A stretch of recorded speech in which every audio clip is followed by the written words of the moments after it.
amarira intuno mu mitima yacu nivyo vyuzuye ewe mana turasavye ugumbire imitima yacu kuko nibihe bigoye kwakira kubwacu turasavye inkomezi udushobose kuko ubwacu ntacyo twokwishoboza muri ibi bihe bigoye cyane mana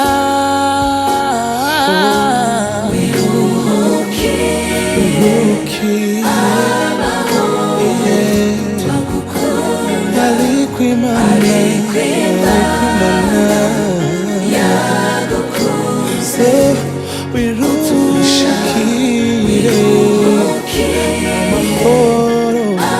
amahoro ariko Imana yagukunze Mana humuriza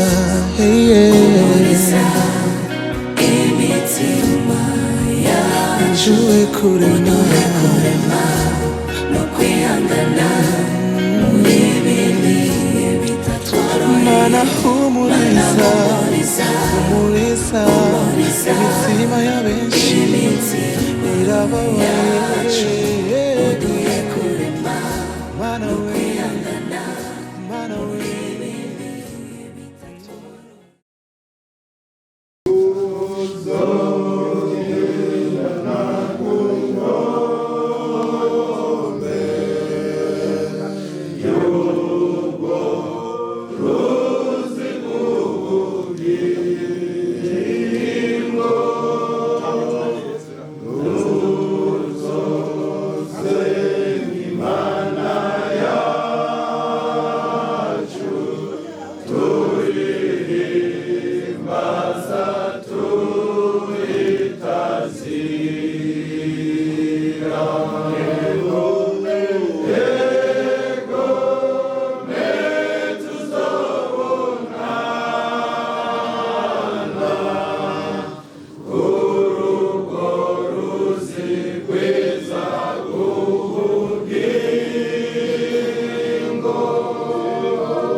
nuko tuzashika vuba kuri rurya ruzi rwiza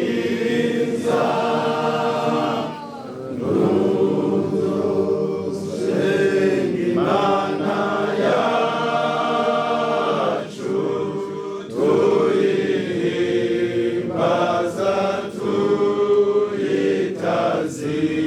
tuyitazira engome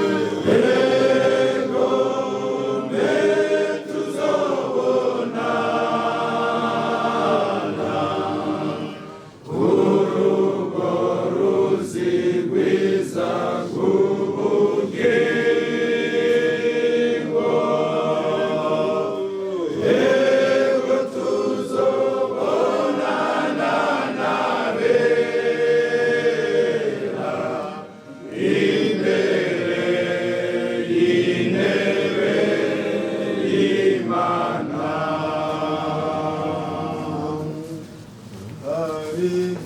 Igihugu ciza cane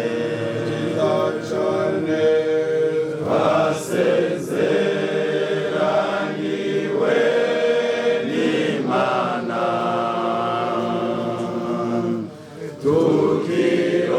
tukirorere twizigire nk'uko data yakitweretse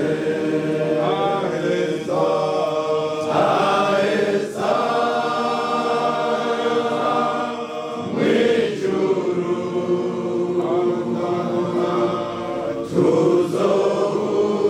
tuzohurirayo bagenzi aheza mw'ijuru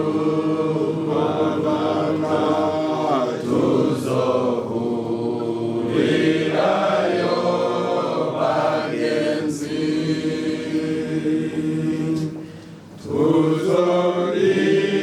tuzoririmbira mw'ijuru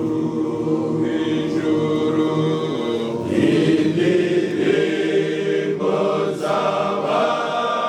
z'abahiriwe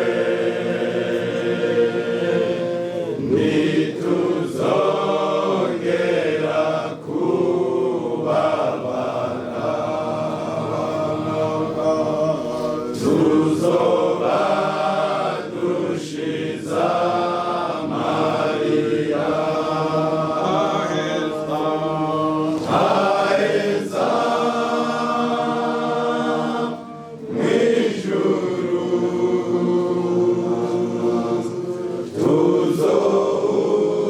tuzohurirayo bagenzi aheza mw'ijuru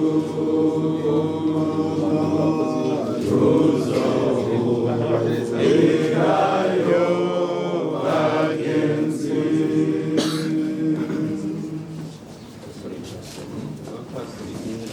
basezere baca bahagarara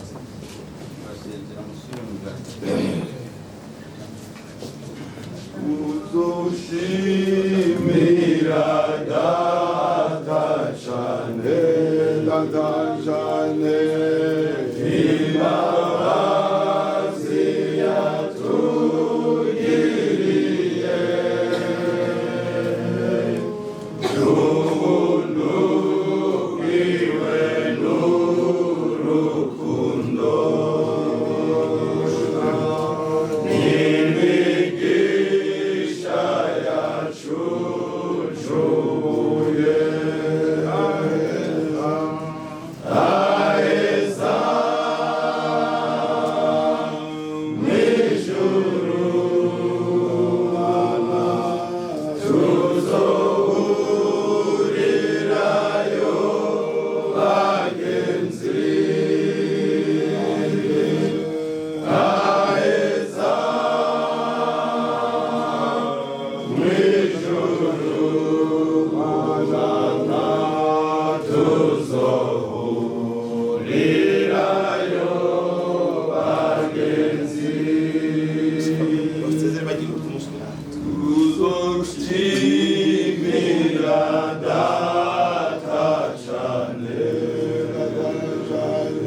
Ulikuwa baraka kwetu, ulikuwa furaha ya wengi.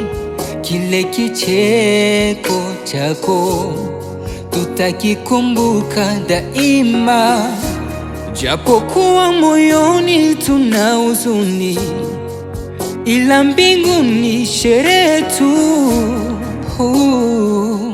Bi harusi wa Bwana, hey yeah.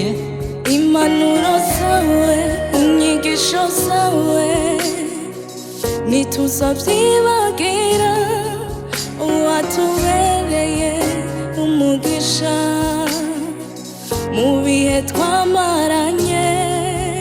Intwari ntiziramba, ntituzibagira ico wari kuri twe. Twiyubare natwe dusigaye muri iyi si, ntidusamazwe n'ivy'iyi si bidutesha agaciro. Nuko hahigwa abapfira n'Umwami Yesu, baruhuke ubutame kuko ibikorwa vyabo bijana nabo.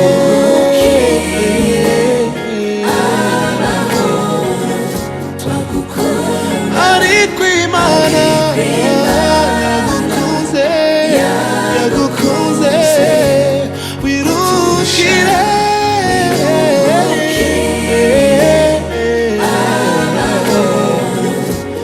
Ariko Imana yagukunze,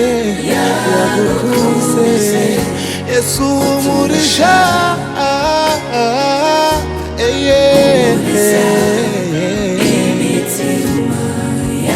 ujuwe kurema mu mitima yacu. Yesu Yesu umuriza imitima y'ababyeyi bacu. Imitima ya benshi irababaye, Mana we, Mana we. Numva ijwi rivuye mu ijuru rimbwira riti, kandi guhereye none ko hahirwa abapfa bapfira mu Mwami. Kandi muhemu aravuga ati egome, ngo baruhuke ubutame bwabo. Natwe Mana dusigaye hano mw'isi, turemeshe Mana, kuko imitima yacu irababaye, yuzuye agahinda n'amarira. None bene data muri hano, isi nikadusamaze, ntikaduhende, ahubwo turereke Umwami Yesu. Amen.